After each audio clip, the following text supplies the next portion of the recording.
Hello friends, welcome to our Photoshop tips and tricks. How to create glow effects in Photoshop.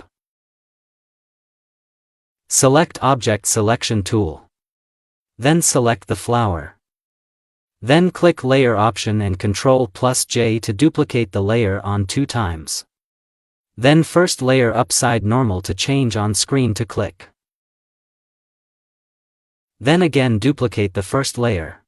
Then upside screen to change on overlay to click. Then select 3 layers.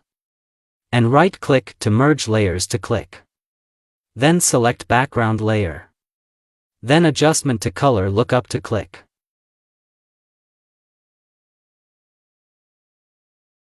Then select on moonlight to click. Then close. Then create new layer. Then select brush tool. Then select foreground color to click. Then select the color. And click OK button. Then click to apply brush. Then upside normal to change on dissolve to click. Then opacity to 3%. Then close layer option.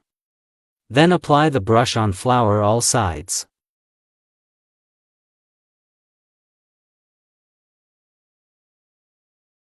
Then look at the image. Thank you for watching videos.